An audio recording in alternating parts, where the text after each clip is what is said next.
words of language. Tiens, bonjour Noémie, ça fait plaisir de te voir. Ça va? Oui, bien. Merci. Et toi? Pas mal, merci. Tu vas au travail? Oui, je vais prendre le bus. Au fait, vous vous connaissez? Non. Alors, voici Léo, mon voisin. Noémie, une ancienne collègue. Bonjour. Eh bien, mon bus arrive. Je vous laisse. Bonne journée. Et à bientôt. Au revoir, à la prochaine. Dis bonjour à Renaud de ma part.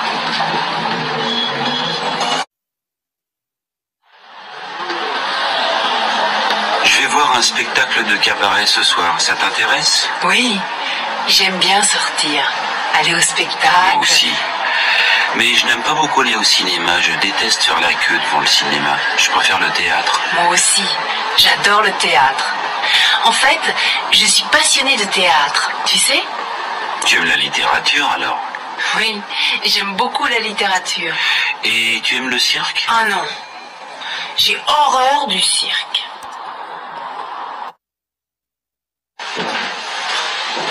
Et si on faisait un pique-nique? Ah oui, bonne idée! On pourrait aller dans la forêt.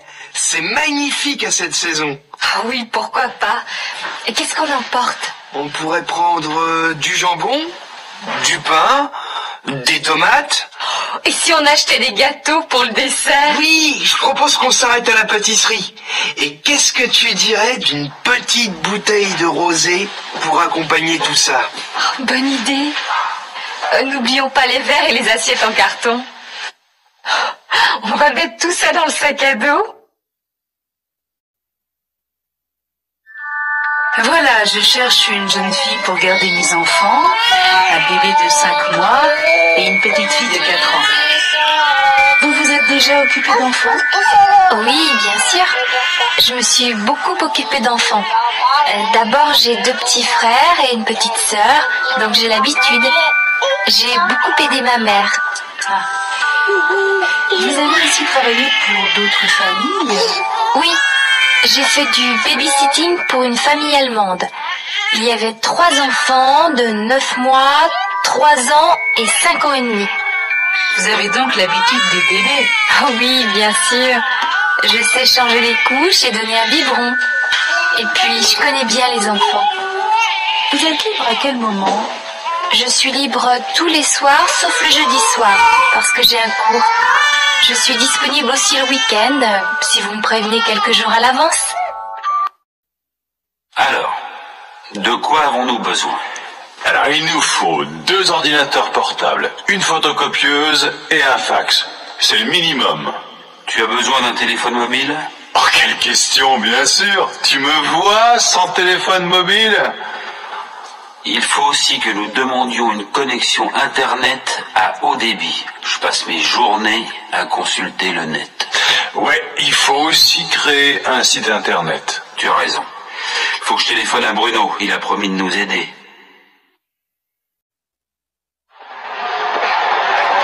Alors, comment t'as trouvé le match? C'était nul. Quel ennui. C'est parce que Julien a changé la composition de l'équipe.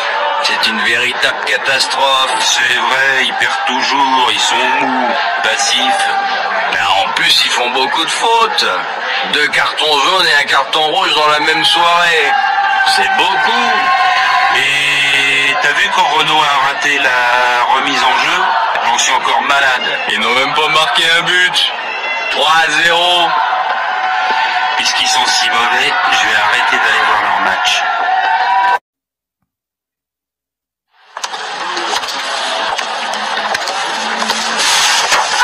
Pardon, madame. Excusez-moi, je ne vous avais pas vu. Ce n'est rien, monsieur. Ouh. Il n'y a pas de mal.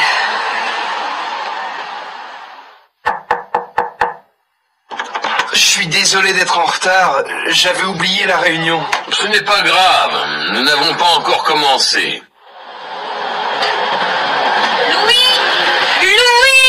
Isabelle, oh pardon, excuse-moi, je ne t'avais pas entendu.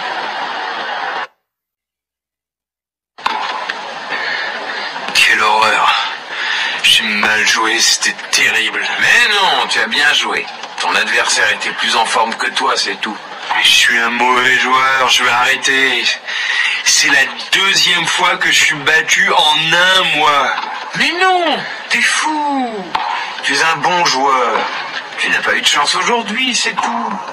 En plus, le match était mal organisé. Tu n'as rien vu, j'ai horriblement mal joué. Pas du tout, j'ai vu la totalité du match.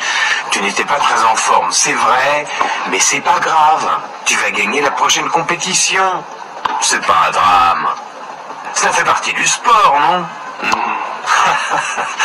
Allez, du courage. Tu vas retourner à l'entraînement, travailler, te concentrer, et tout ira mieux la prochaine fois. Bonjour monsieur. Alors, qu'est-ce qui ne va pas? Ah, vous boitez? Je me suis fait mal à la cheville. En fait, je me suis tordu la cheville en courant dans la rue. Montrez-moi votre cheville, s'il vous plaît. Ah oui, oui, elle est enflée, hein. Tournez la cheville vers moi. Aïe, aïe. Posez le pied par terre. Et quand j'appuie là, ça fait mal? Ah. Oui, oui, ça fait mal, ça fait mal. Eh bien, je pense que vous avez une grosse entorse. Je vais vous prescrire une radio pour vérifier que ce n'est pas cassé.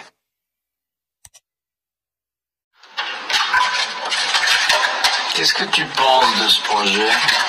Moi, je trouve que c'est intéressant, et toi? À mon avis, le projet va coûter trop cher. Nous n'aurons pas les moyens d'organiser cette conférence. En plus, je crois que nous venons de dépenser beaucoup d'argent récemment. Tiens, Marie-Claude, j'aimerais avoir ton opinion sur la question. Oui, je pense que le projet est intéressant. Mais ce n'est pas le bon moment, en effet. Moi, je suis contre ce projet. C'est ridicule de le lancer maintenant. Tiens, je viens de recevoir un courriel de François qui me parle de ce projet. Il est pour, apparemment.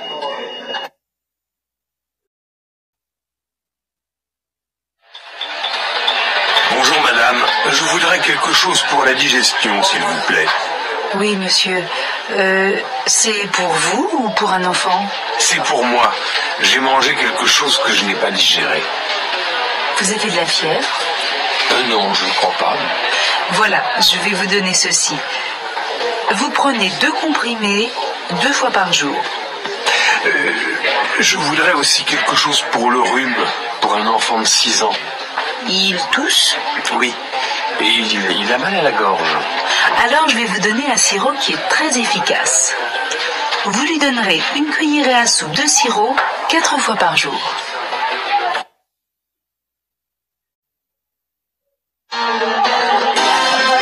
Jane! Oh, ça alors! Ce n'est pas possible! Tu es venue! Eh oui! C'est ton anniversaire aujourd'hui, non? Oui, bien sûr! Oh, quelle bonne surprise! Mais comment tu as su que j'organisais une fête ce soir? Ah, j'ai mes petits secrets. Non, en fait, j'ai téléphoné à Philippe et nous avons tout décidé ensemble. C'est un magnifique cadeau de te voir. Je suis encore stupéfait. Tu m'avais dit que tu étais en voyage en mai. Eh oui, mais je voulais te faire la surprise. Eh bien, champagne!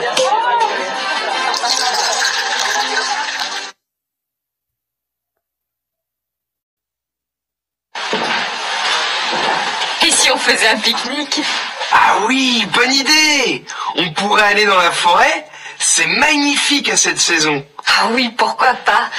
Et qu'est-ce qu'on emporte? On pourrait prendre du jambon, du pain, des tomates. Et si on achetait des gâteaux pour le dessert? Oui, je propose qu'on s'arrête à la pâtisserie. Et qu'est-ce que tu dirais d'une petite bouteille de rosé pour accompagner tout ça? Bonne idée. N'oublions pas les verres et les assiettes en carton. On va mettre tout ça dans le sac à dos. Alors, comment s'est passée la rentrée? Bien, ma fille est en 4e. Mais mon fils a redoublé sa terminale. Et vous? Eh bien, ma fille a eu le bac en juin et elle entre en fac en octobre. J'espère que tout ira bien. Bon, j'en suis sûre. Elle a toujours été une bonne élève, non? Et votre fils? Thibaut? Oh, lui, il sait ce qu'il veut faire. Il veut travailler. Il veut être pâtissier. Oh, c'est un très beau métier. C'est vrai.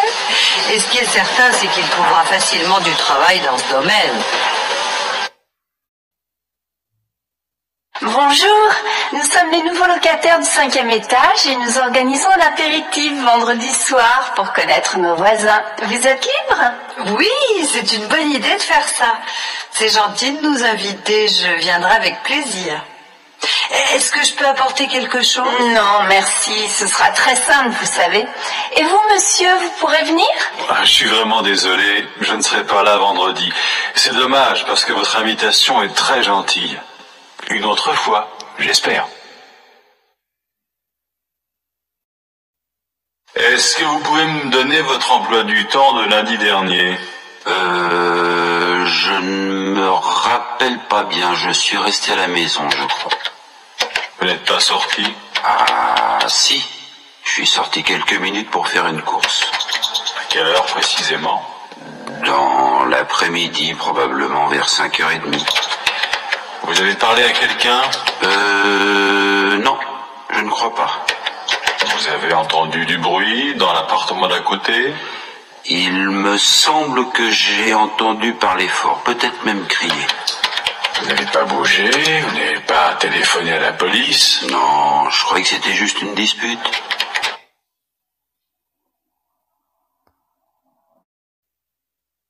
Mon chéri, c'est toi qui as cassé le plat noir? Ben non, je n'ai pas cassé le plat. Oui. Et où est-ce que tu as rangé le paquet de bonbons? Je n'ai pas pris le paquet de bonbons. Quel bonbon? Il y a des bonbons? Oh, c'est bizarre, je ne trouve pas mon porte-monnaie. Où est-ce que tu as mis mon porte-monnaie? Je n'ai pas vu ton porte-monnaie. C'est pas juste. Tu m'accuses toujours. Mais non, je ne t'accuse pas. Je te demande, tout simplement. Vous pouvez décrire l'individu?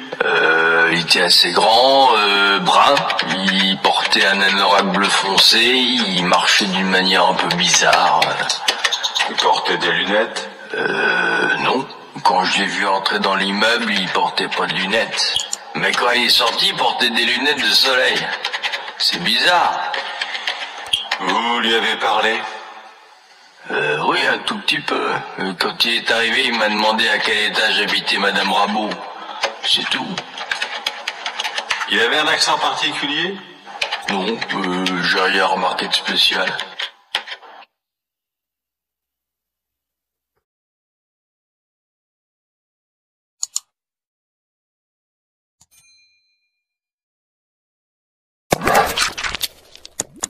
Lovers of language.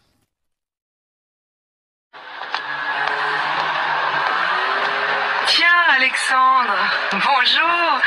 Comment allez-vous? Bien, merci. Et vous? Bien, merci. Alors, quoi de neuf? Eh bien, je travaille maintenant. Je travaille comme technicien dans une société internationale. C'est vrai?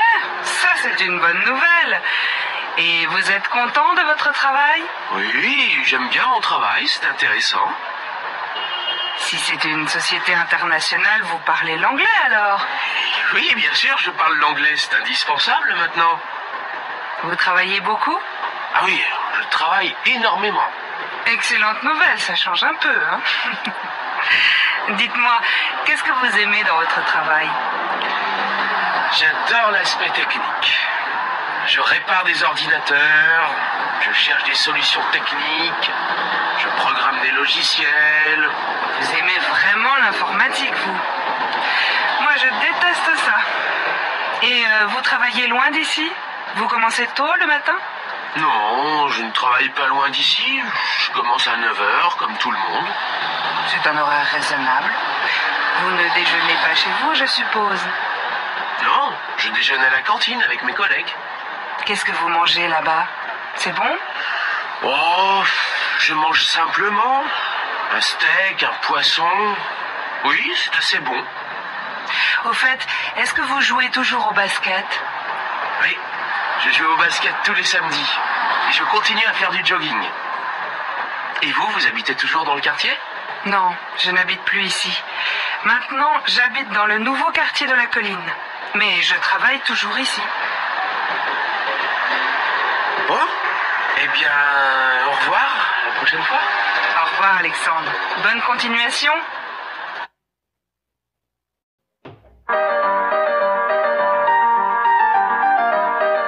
Jules Lesage, vous êtes un écrivain connu. Racontez-nous une journée normale. Je n'ai pas de journée normale. D'abord, je plaisante. Je fais comme tout le monde, je me lève le matin et je me couche le soir. À quelle heure vous vous levez en général? Je me lève à 8 heures. Je ne me prépare pas tout de suite, je reste en pyjama. D'abord, je m'occupe de mon courrier, j'ouvre mes mails. Je me demande pourquoi je reçois tellement de messages. Et ensuite? Eh bien, je prends un bon café. Après, je me douche, je me rase, je me brosse les dents et je m'habille. Rien d'original, je suis un homme normal. Ben oui, vous faites comme tout le monde. Mais vous êtes très connu. Comment est-ce que vous vous habillez? Oh, franchement, ça m'est égal. Un jean et une chemise, voilà. Qu'est-ce que vous faites quand vous n'écrivez pas? Je me promène dans la forêt. Je m'intéresse beaucoup aux plantes, aux fleurs, aux arbres, à la nature en général. C'est une source d'inspiration, vous comprenez? Vous prenez des vacances? Un écrivain ne prend jamais de vacances. Vous voyez, je me repose quand je travaille. Vous vous couchez tard? Oui, je me couche vers 2 heures du matin, pas avant. J'aime travailler la nuit, dans le calme. Vous êtes parisien, mais maintenant vous habitez en pleine campagne. Vous vous habituez à cette nouvelle vie? J'aime le changement. Je m'habitue très vite à une nouvelle maison, à un nouvel appartement. Jules Lesage, je vous remercie.